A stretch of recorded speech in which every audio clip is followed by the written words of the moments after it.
बाहेर मस्त पावसाळी वातावरण आहे, तर अशा वातावरणात काहीतरी तळलेलं नक्कीच खावंसं वाटतं.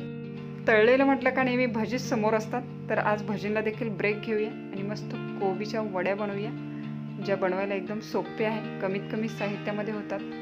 टेस्ट तर एकदम जबरदस्त होते, नक्कीच सगळ्यांना आवडतील. उन्हाळा पावसाळा हिवाळा ऋतू कुठलाही असू दे, ह्या सगळेजण आवडीने नक्कीच खातील. तर वेळ न घालवता वड्या बनवायला सुरुवात करूया. अशाच नवनवीन रेसिपी पाहण्यासाठी चॅनलला सबस्क्राईब करा आणि बेल आयकॉनला प्रेस करा. कोबीच्या वड्या आपल्याला बनवायच्या आहेत, तर त्यासाठी मी इथं मीडियम साईजचा एक कोबी घेतलेला आहे.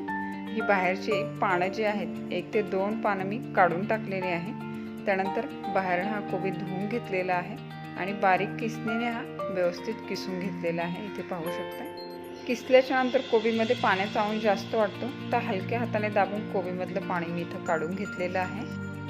हलक्या हाताने कोबीतलं पाणी पिळून घेतल्यामुळे काय होतं, याच्यामध्ये आपण जे पीठ ॲड करणार आहोत ते प्रमाणात लागतं, वडी घट्ट अशी वळली जाते. आणि तिसरी महत्त्वाची गोष्ट म्हणजे कोबीतलं पाणी काढून घेतल्यामुळे पीठही यात प्रमाणात लागतं आणि खाताना कोबीची चव आपल्याला जाणवते. नाहीतर पिठाचं प्रमाण जे आहे ते जास्त होतं आणि खाताना कोबीपेक्षा पिठाची चव जास्त लागते. म्हणून आपण वड्या वळताना थोडंसं पाणी काढून घ्यायचं आहे. आता ह्या किसलेल्या कोबीमध्ये आपण सगळ्यात आधी टाकणार आहोत 1 चमचा लाल तिखट, पाव चमचा हळद, त्यानंतर पाव चमचा कांदा लसूण मसाला, पूर्णतः ऑप्शनल आहे, नाही टाकला तरी हरकत नाही. त्यानंतर चवीपुरतं मीठ मी इथे टाकत आहे. टाकलेले सगळं साहित्य आपण कोबीमध्ये व्यवस्थित मिक्स करून घेऊया. पीठ टाकण्याच्या आधी हे व्यवस्थित मिक्स करून घेतलं म्हणजे सगळे मसाले जे आहेत व्यवस्थित कोबीमध्ये मिक्स होतात.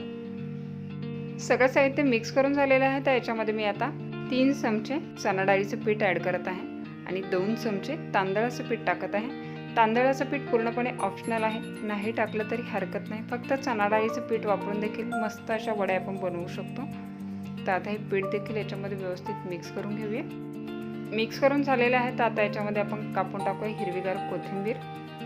यानंतर मी इथं हाताला थोडंसं तेल लावून घेतलेलं आहे आणि आता हे कोथिंबीर याच्यामध्ये मिक्स करून आपल्याला वड्या वळून घ्यायच्या आहेत. तेल लावल्यामुळे कमीत कमी पीठ जे आहे हाताला चिकटतं. पिठाचा व्यवस्थित गोळा बनवून झालेला आहे. आता याच्यानंतर आपल्याला ह्या वड्या ठेवायच्या आहेत एका कुकरच्या भांड्यामध्ये, तर मी इथे ह्या भांड्याला आतून तेल लावून घेतलेलं आहे. आता ह्या पिठातला छोटा छोटा गोळा घ्यायचा आहे आणि हातावर घेऊन या पद्धतीने आपल्याला याचा असा उभा रोल करून घ्यायचा आहे. खूप जाडही नसावा आणि खूप पातळही नसावा, मीडियम आकाराचा मी हा गोळा हातावर वळून घेतलेला आहे. इथे पाहू शकता. हे मळून घेतलेलं पीठ खूप घट्टही नाही किंवा सैलसर नाही आहे, त्याच्यामुळे वड्या देखील एकदम परफेक्ट अशा आपल्या बनत आहेत.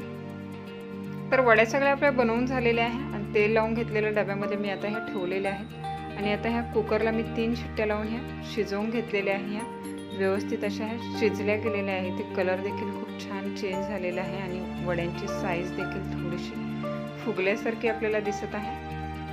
वड्या शिजलेल्या आहेत, तर पूर्ण थंड झाल्याच्या नंतर आपण ह्या एक एक करून कट करून घेणार आहोत.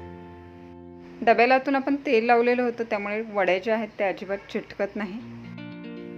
खूप पातळ अशा ह्या कापून घ्यायच्या नाही. या पद्धतीने मी ह्या साईडच्या इथे कापून घेतलेल्या आहेत. याच पद्धतीने आपण बाकीच्या वड्या सगळ्या कापून घेणार आहोत. फ्रीजमध्ये देखील आपण 2 ते 3 दिवसासाठी आपण या स्टोअर करू शकतो. जास्त शिळ्या करून खाण्यात देखील काही अर्थ नाही आहे.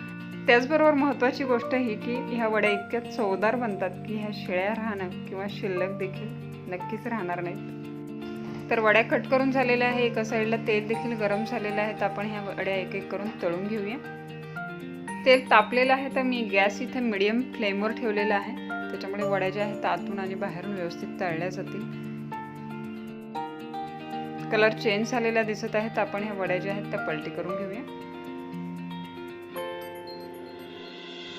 मस्त असा कलर इथे वड्यांना यायला लागलेला आहे, पाहू शकता.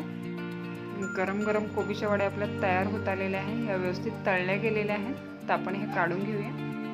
इथे ह्या गरम गरम वड्या आपल्या तयार झालेल्या आहेत. एकदम मस्त अशा कुरकुरीत बाहेरनं कोटिंग आलेलं आहे. हे आपण टिफिनमध्ये नेऊ शकतो, साईड डिश म्हणून खाऊ शकतो आणि काहीच नाही तर गरम गरम भजीसारखे अशाच खाऊ शकतो. नेहमी आपण कोबीची भाजी बनवत असतो, तर एक चेंज म्हणून कोबीच्या वड्या बनवायला अजिबात हरकत नाही. हा गरम गरम कोबीच्या वड्या दिसायला तर खूपच छान दिसत आहेत. तर कमीत कमी साहित्य वापरून बनवलेल्या कोबीच्या वड्या घरी नक्की करून पहा आणि गरम गरम खाऊन पहा. आणि जर रेसिपी आवडली तर रेसिपीला न विसरता लाईक करा, कमेंट करा, शेअर करा. आणि अशाच नवनवीन झणझणीत चटपटीत रेसिपी पाहण्यासाठी किटी किचन यूट्यूब चॅनलला सबस्क्राईब करा आणि त्या बाजूला असलेलं बेल आयकॉनचं बटन प्रेस करा, जेणेकरून येणाऱ्या सगळ्या नवीन रेसिपीचं नोटिफिकेशन सगळ्यात आधी तुम्हाला मिळेल. तर पुन्हा भेटू एका नवीन रेसिपीसह. तोपर्यंत टेक केअर, बाय बाय.